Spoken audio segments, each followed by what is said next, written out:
We will now create our first program on the Productivity Mini PLC P1-M622-16DR. Last time we connected the Mini PLC with our computer running the Productivity Suite software. An Ethernet RJ45 connection was established to our programmable logic controller. We will now create our first program for our Productivity Mini PLC.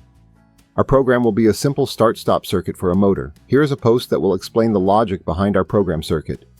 ACCautomation.ca, how to make a start-stop jog circuit in a PLC. The P1-M622-16DR features 8 built-in 24 volts DC syncing inputs and 8 relay outputs. Everything you need for this first program right in the compact CPU itself. Let's get started. Detailed information contained in this video can be found at ACCautomation.ca. A link has been put in the description below. The website offers extensive links, references, and coding samples, making it a one-stop shop for all your automation queries. ACCautomation.ca.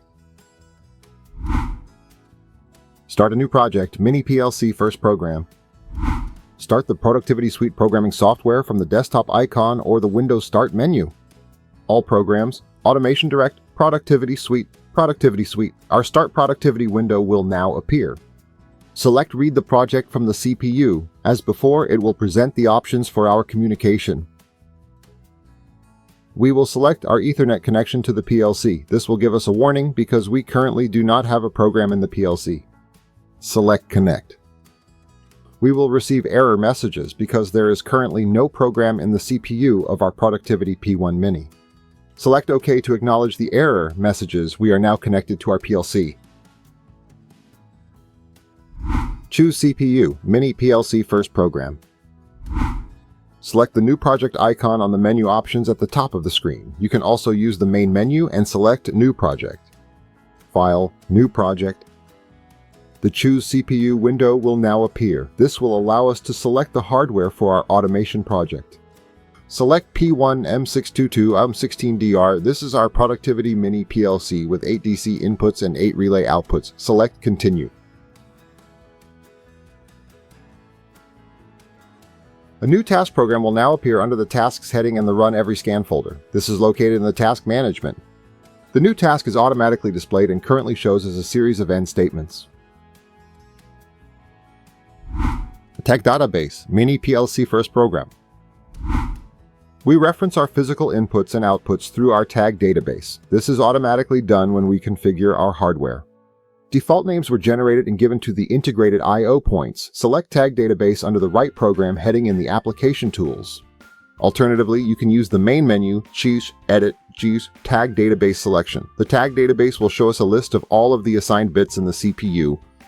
These assigned areas can be automatic or manually generated. To view the physical inputs and outputs we assigned when configuring the system, scroll through all the tags. Another way is to select only discrete inputs and discrete outputs to display. We will now only see our system's inputs and outputs.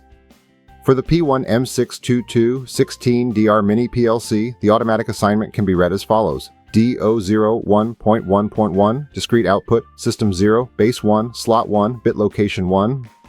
So the first input on our Mini PLC would be DI0.11.1, discrete input, system 0, base 1, slot 1, bit location 1.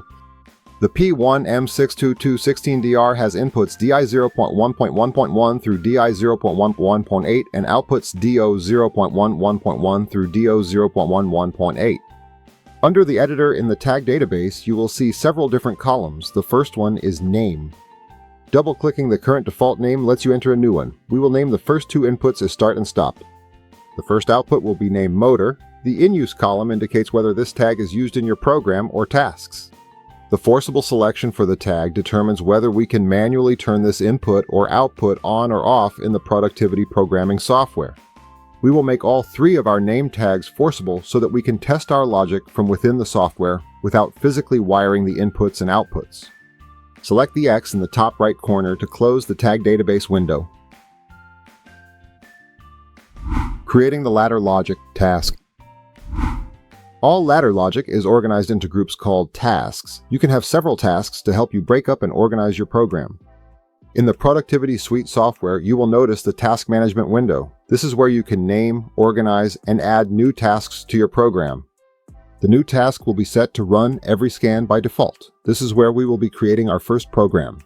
In Task Management, move your cursor over the new task and right-click. Select Rename Task. We will rename this task Start-Stop Motor. Place your cursor on the top left side of the first rung in the new task window, now named Start-Stop Motor. Double-click on the normally open contact under the Instruction Contacts menu. We will select our first input on the Mini PLC. DI 0.1.1.1. This was named Start in our tag database. As you enter the name of the tag, all of the tag names that are similar will be displayed. Select the Start tag. The Show Instruction comment will allow you to write comments documenting information about the location of the instruction in the rung. Select OK to place this instruction in the rung. With the cursor next to the instruction we just inserted, draw a vertical line down. We can use the keyboard combination of Ctrl+ down arrow, or from the main menu, select Edit Wire down.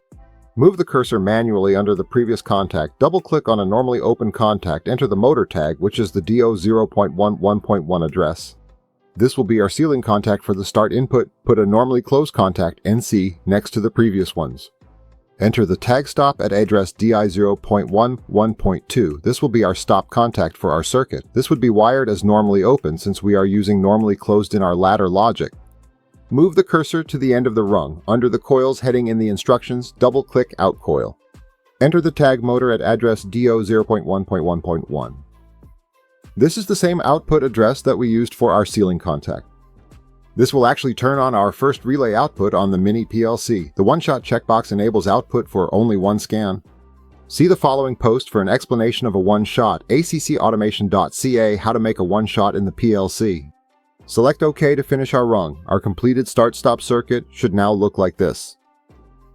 There is a series of icons just below our start-stop motor task. These icons will show you what they are as you move your mouse over them. Selecting the Tag Details icon displays the physical address and tag information. The instruction comment shows the comments entered for the instruction's location. If you are enjoying this video, please hit the like button below. Keeping up with all the latest automation innovations can be difficult, so hit the subscribe button. Remember to click the bell next to your subscription to receive notifications.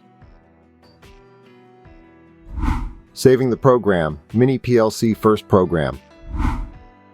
The symbols next to our rung mean that the program has not been saved. Select the Save icon in the top menu or choose File Save Project from the main menu. You will be asked for a name and location for the saved project. Notice that the information at the bottom of the window now indicates that the project has been saved.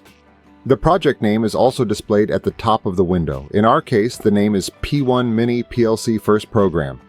The extension for Productivity Suite software programs is ADPRO. Transfer project to CPU. We will now transfer our project to the CPU. Select the Transfer Project to CPU icon in the top menu. You can also select File, Transfer Project to CPU from the main menu. Our program will then compile and transfer to the PLC. Next time, we will look at running and monitoring our program in the Productivity Mini PLC P1-M622-16DR. The Productivity Mini PLC series from Automation Direct, and specifically the P1-M622-16DR, is a compact powerhouse that packs serious capability into a surprisingly small footprint. To learn more, click here. Click here to build digital twins of 3D virtual machinery, test control logic, and learn automation without expensive hardware using Machine Simulator.